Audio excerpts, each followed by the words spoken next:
तो ये अभिषेक बनर्जी नहीं इशू है। इशू मायावती की पार्टी के साथ भी हुआ, इशू आरजेडी में भी हो रही है, देख रहे हैं हम। नंदकिशोर यादव छोड़कर बीजेडी चले गए। यही चीज हुआ शिवसेना में। उद्धव रिवोल्ट किए, राज ठाकरे रिवोल्ट किए और वो जिंदा थे, मतलब बाला साहब ठाकरे जिंदा थे, उन्होंने बगावत करी।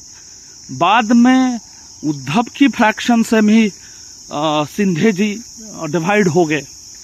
शरद पवार सुप्रिया सुले की पार्टी से अजित दादा पवार अलग हुए।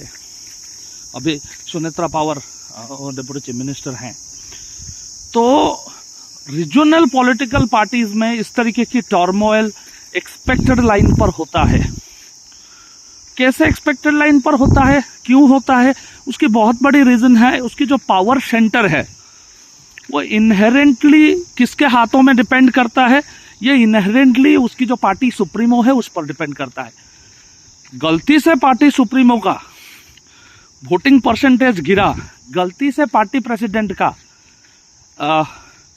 इंडिविजुअल जो कैरिश्मा होता है वो कैरिश्मा घटा, तो यू विल सी कि पूरा इम्प्लोजन होता है और अंदर से बस्ट होता है और ये सबके पास पहुंच जाता है। इस कारण से मतलब जो एक इंडिविजुअलिस्टिक नजरिया है उससे दूर एक अपनी बात है। मतलब ये में कोई आइडियोलॉजी की बात नहीं है। शिवसेना तो राइट विंग पॉलिटिकल फोरम है, वो भी अभी 3 फाड़ में मोटा मोटा बटा हुआ है। उद्धव गुट है, राज ठाकरे कभी गठबंधन कर देते हैं, कभी बाहर रहते हैं, सिंधे जी हैं। Raj Thackeray is that person, वो जो दिन में 12 बजे उठने वाला पर्सन है। तो वो भी एक रीजन हो सकता है, बट उद्धव भी तो सक्सेस नहीं हुए, सिंधे जी सक्सेस हुए नहीं हुए वो भविष्य बताएगा। सब कहते हैं कि वो बीजेपी की छत्रछाया में चलते हैं और ऐसा हो सकता है कि एक दिन बीजेपी में विलय हो जाए। तो regional political party TDP NTR से शिफ्ट होकर आ गया अपने तेलुगु, अभी जो हैं अपने चंद्रबाबू नायडू के पास। और बीआरएस में भी भारतीय राष्ट्रीय समिति, पहले तेलंगाना राष्ट्रीय समिति बोलते थे, उसमें भी 2 फाड़ हो गया है। बेटे के साथ बेटी का पटा नहीं कि कविता ने दूसरे पॉलिटिकल फोरम बना लिया है।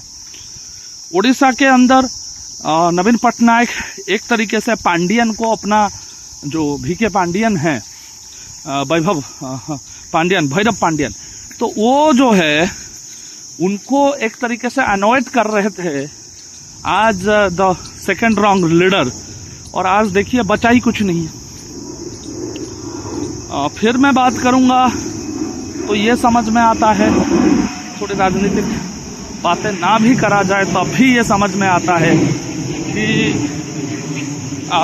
वहाँ स्टालिन के साथ भी सेम प्रॉब्लम हुआ, but because Stalin comes from a ideologically Dravidian political forum, he would able to sustain it.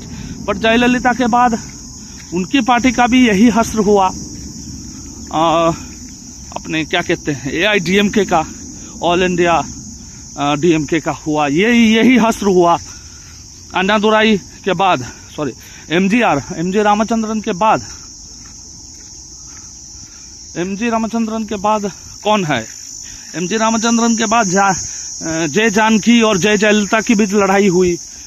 जय जयललिता अपने आप को एस्टैब्लिश किए, उनके मौत के बाद शशिकला और पनीर सेल्वम के बीच लड़ाई हुई। अब शशिकला जेल जाने के बाद पनीर सेल्वम और एडप्पाडी पलानीस्वामी के बीच लड़ाई हुई। दिनाकरन अलग ही पार्टी बना लिए। मतलब far too many political party in आपका तमिलनाडु हो गया है। कर्नाटका में BS येदियुरप्पा भी एक रीजनल पॉलिटिकल पार्टी लॉन्च करने की कोशिश करते रहते हैं, सफल नहीं हो पाए, बीजेपी की वोट काट दिया। गोवा में गोवा रोमंथक पार्टी है, MGP है, वह भी पॉलिटिकल फोरम है। वो कभी बीजेपी के साथ चला जाता है, कभी कांग्रेस के साथ चला जाता है, छोटा राज्य है। सिमिलर केसेस आपको नॉर्थ ईस्ट की छोटे छोटे कोणों में भी दिखेगी। जहां पे रीजनल पॉलिटिकल पार्टी, जो लोकल पॉलिटिकल पार्टी है, वो अपने आप को, अब देखिए क्या हुआ पवन कुमार चामलिंग जी के साथ। जब तक वो चीफ मिनिस्टर बने थे कोई दिक्कत नहीं थी, एक बार उन्होंने चीफ मिनिस्टर पद से वो हट गए तो आज पवन कुमार चामलिंग का स्थिति ये है, उनकी पार्टी ही टूट गया, सारे एमएलए बीजेपी चले गए। बीजेपी वहां एक बड़ा प्लेयर बनता जा रहा है। सेम एजीपी के साथ हुआ, आसाम गण परिषद के साथ, सेम कुलदीप बिश्नोई की पार्टी के साथ हरियाणा में हुआ, चौताला जिसको जेजेपी कह रहे हैं। नॉर्मली बीजेपी ने उनको सत्ता देना था बट नहीं दिया। तो आप इससे एक बात तो आप समझ पा रहे होंगे, रीजनल पॉलिटिकल फ्रंट को ठीक रखना है तो आपके पास जितना दिन सत्ता रहेगा आपको कोई दिक्कत नहीं होगा। सत्ता आपसे चला गया तो मान के चलिए आप नहीं मेंटेन कर सकते हैं, स्थितियां खराब होती चली जाएगी। तो ओनली ग्लू, ओनली स्याही that matters in a regional political party more than the leader, more than लॉयलिटीज।